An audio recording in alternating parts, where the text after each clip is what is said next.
Hey guys, today is August 5th of 2025.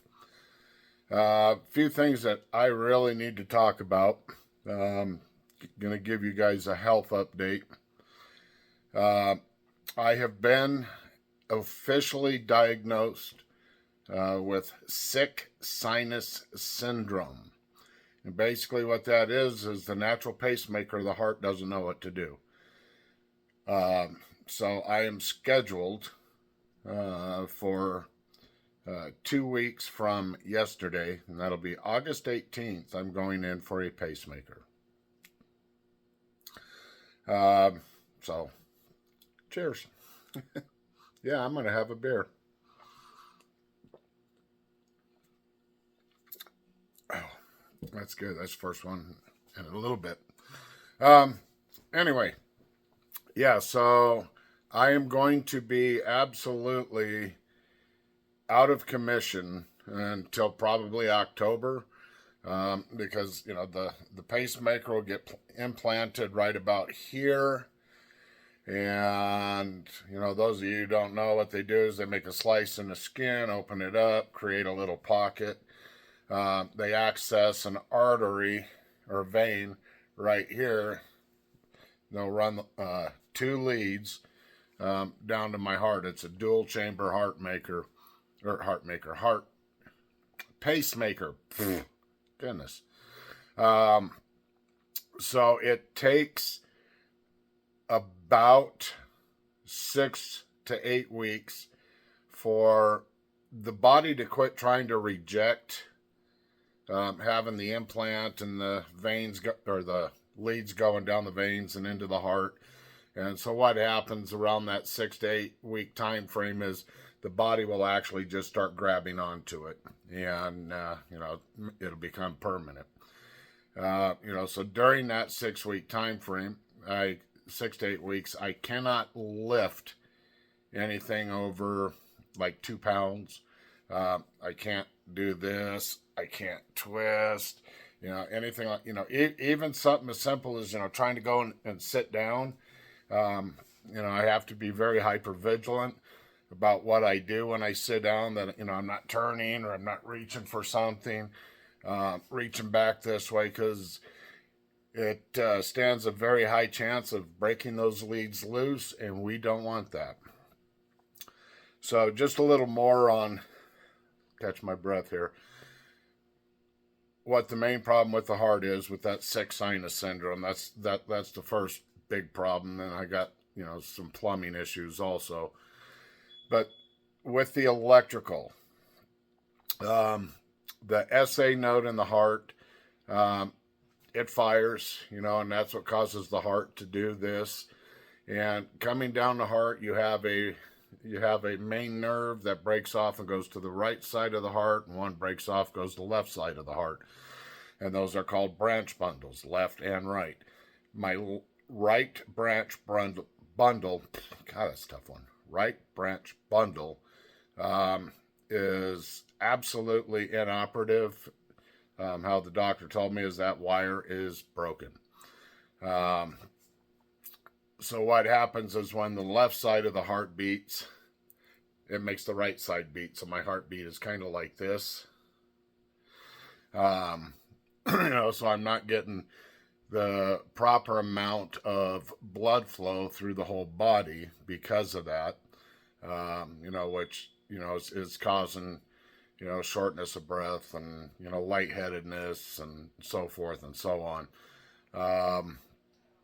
One of the other things that the heart is doing is what's called a pause, and so the heart or the SA node sends out the signal and the heart beats. SA node sends out the signal, then the heart beats. SA node sends out the signal, then the heart beats. And then the SA node sends out the signal.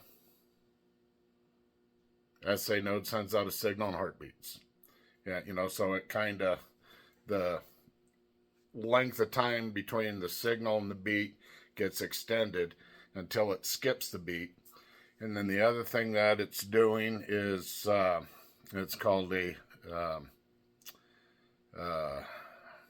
Give me a second here. I'll think of it. I got a lot of stuff in my head right now. Sinus arrest. So, the heart's beating away and then it just goes squirrel. And it's gone up to 3.5 seconds with doing nothing. No electrical firing, no beat, no nothing. It just pauses. That is an extremely weird sensation when that happens, and most of the time it induces a, and I think that's what the doctor said. Excuse me, is the body's natural self-defense mechanism to get the heart started again. So it's it kind of acts like a defibrillator. I will know by the time I get to surgery whether they're going to implant a defibrillator, which is also a pacemaker, or just a pacemaker. My heart rate, it drops down as low as 41 beats a minute, and it's climbed as high as 191 beats a minute is the highest I've recorded. And it'll do that when I'm just sitting doing absolutely nothing. The heart's just, so that's the purpose for the pacemaker is, to, when the heartbeat is way low, is to bring it back up to pace. It's also to, like when it does the pause or the arrest, it's like, hey, you're not beating, boom, fire, So hopefully this is going to take care of a lot of these issues I've been dealing with. I first noticed them, beginning to middle of the season last year. When I really noticed it, Chris and I had gone out on about a 2.5 mile walk, and by the end of it, I thought I was going to have a heart attack. I mean, I couldn't breathe. My heart, just was going nuts.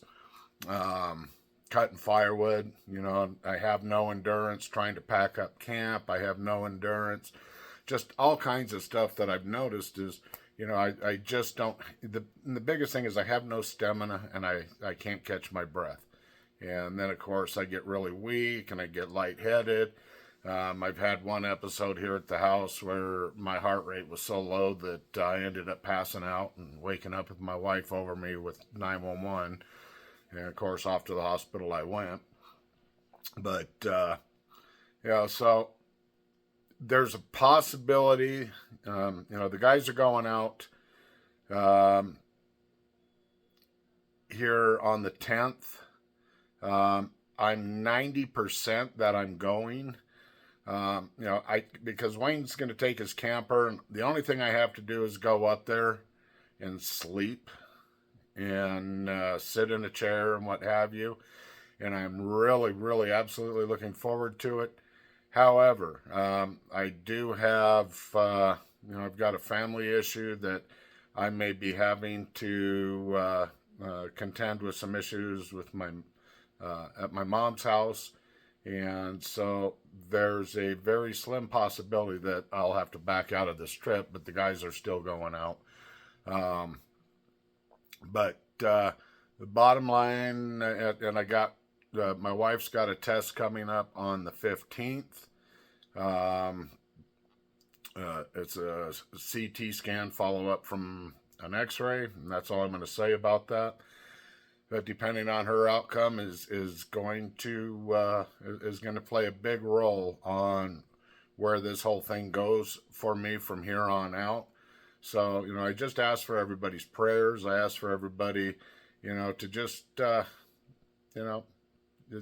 you're not into praying, just get well wishes, I guess. But that's where I stand. Other than that, I feel great. It's just, I'm weak, I get lightheaded, I'm short of breath, and I can't do anything. So I'll get this pacemaker on Monday the 18th. I stay overnight in the hospital, which will be down in the Phoenix metropolitan area. And then I'll come home after that and start my recovery process. And I'm just praying that this takes care of the big issue for me. The other issue with the heart is I've got all three arteries have blockage in them. Two of them, not much. It's like 40%.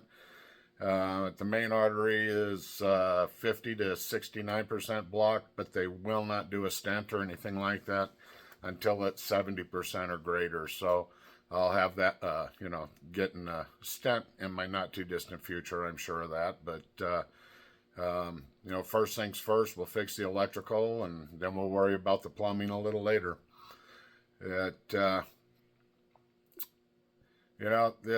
I'm not at all surprised about, having an electrical issue with my heart, because I have it with the rest of my body, and, I'm undiagnosed multiple sclerosis, because that's the closest thing they can come up with for, my exposures to sarin and cyclosarin nerve gas during Operation Desert Storm, primarily when I'm trying to remember how to pronounce this. Chemosia. The Chemosia bunker complex that was blown up, and wasn't very far away from where I was when it got blown up, but it was a big bunker complex, had a lot of chemical weapons in it, biological weapons, stuff like that, and big chunk of us over there got exposed to it. So, I'm not surprised about this. I'm in good spirits. I'm ready to get this done. I'm excited to get this done so I can get back to being me. What else was I going to say?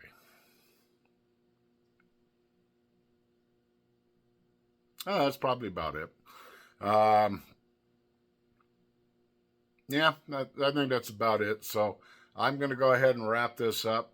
As always, I love and thank each and every one of you. This has been an incredible journey I've been on, and that we, the Arizona 4, have been on. It will continue. I'm not backing out of anything, but there's potential for some big changes. As far as the amount of time that I'm going to dedicate to being out in the wilderness, and hopefully everything rolls the way that it's supposed to roll, and I can go back to spending, 3 out of 5 months out in the wild. That's what I want to get back to doing. I miss that. But as always, like I said, I love each and every one of you. I thank each and every one of you. Please be good to yourselves. Be good to those around you. Please, please, please, please pay close attention to your surroundings. Peace out.